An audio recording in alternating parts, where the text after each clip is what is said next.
আজকে একটা শিরোনাম বা রাজনৈতিক বিশ্লেষণ দেখা যাচ্ছে প্রথম আলোতে যে আওয়ামী লীগের দোসর হয়ে ডুবেছে, জাতীয় পার্টি কি আর উঠতে পারবে? এটা একটা প্রশ্ন। একই সঙ্গে আমার কাছে সাম্প্রতিক সময়েও এনসিপির কথাও মনে পড়ে। যেভাবে তারা জামাতের সাথে একাট্টা হয়ে উঠেছে, তাতে কি সেই গণঅভ্যুত্থানের সময়ে তাদের যেই মানে একক একটা চরিত্র ছিল এবং খুবই গ্রহণযোগ্য একটা ছিল চরিত্র, সেইটা কি সম্ভব?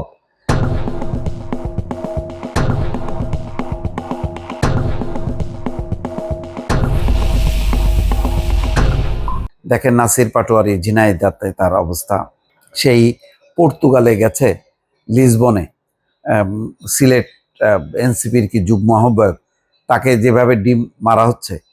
তো এখন কিন্তু আস্তে আস্তে এনসিপির রাজনীতিটা বা এনসিপির যে নেতা কর্মী, তাদের পৃথিবীটা কিন্তু ছোট হয়ে আসছে, কারণ সেই ধরনের জনভিত্তি তারা গড়ে তুলতে পারছে না। নাসির পাটোয়ারি দেখেন, তাকে ওই যে আকাশি রঙের গেঞ্জি পরিহিত 10-12 জনকে পাহারা দিতে হচ্ছে। যেখানেই যাচ্ছে ছাত্রদল বলছে যে জামাত শিবিরের পাহারায় নাসিরকে চলাচল করতে হচ্ছে। তো কেন এই পরিস্থিতিটা হবে? প্রশ্ন হলো, এই পরিস্থিতিটা কেন হবে?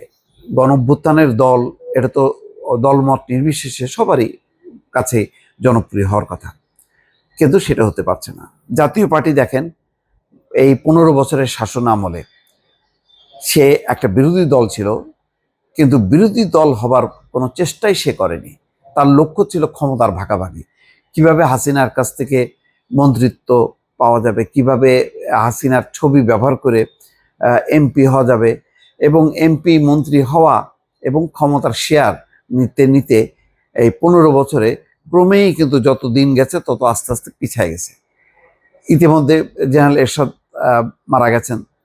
তিনি মারা যাবার পর এমনিতে ইমেজ সংকট, তার মধ্যে জিএম কাদের যদি সেই নেতৃত্ব নিয়ে যদি সেটাকে সত্যিকারের একটা বিরোধী দল হিসেবে গড়ে তোলার চেষ্টা করতে পারত, তাহলে হয়তো সামনে আগাইতে পারত, কিন্তু সেই চেষ্টাটাও তিনি করেননি। তিনি নিজে এমপিশিপ নিয়েছেন, তার স্ত্রীকে এমপি করার চেষ্টা করেছেন।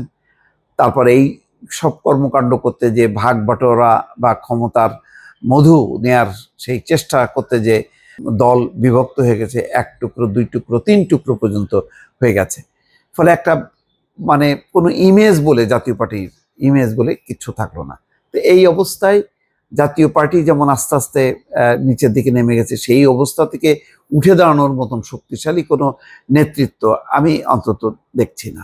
এইটা মনে হচ্ছে যে জাতীয় পার্টি একটা অতীত চ্যাপ্টার। যেমন ধরেন একসময় ভাসানী ন্যাপ বা মোজাফফর ন্যাপ বা মুসলিম লীগ, তাদের যে পরিণতি, জাতীয় পার্টি আস্তে আস্তে হয়তো ওই দিকে ধাবিত হচ্ছে। এনসিপির ভবিষ্যৎটা কি হবে এখনো পরিষ্কার না, কিন্তু খুব ভালো ভবিষ্যৎ হবে এরকম কিন্তু লক্ষণও বোঝা যাচ্ছে না। তবে জাতীয় এনসিপি সম্পর্কে মন্তব্য করার জন্য আরেকটু সময় নিতে চাই, কারণ এখনো হয়তো এনসিপির সময় আছে। যদি তারা ঘুরে দাঁড়াতে পারে নিজস্ব রাজনীতি নিয়ে, তাহলে হয়তো নিশ্চয়ই মানুষ সাড়া দেবে। কিন্তু এখন নিঃসন্দেহে বলা যায়, আগে তাদের যদি 100 ভাগ জনসমর্থন থাকতো, তাহলে সেটা নেমে কিন্তু এখন 20%-এ চলে আসছে। সেখান থেকে উঠতে পারবে কিনা যথেষ্ট সন্দেহ আছে। বিশেষ করে বারবার তাদেরকে বলা হচ্ছে জামাতের এরা বি টিম বা সি টিম। এই B team C team tag তখনই মুক্ত হতে পারবে যখন তারা স্বাধীনতা, মুক্তিযুদ্ধ এবং অসাম্প্রদায়িক ধর্মনিরপেক্ষ রাজনীতির বা গণতান্ত্রিক রাজনীতির একটা দর্শন তারা সামনে আনতে পারবে, যেখান থেকে বোঝা যাবে না জামাত আর এনসিপি এক না।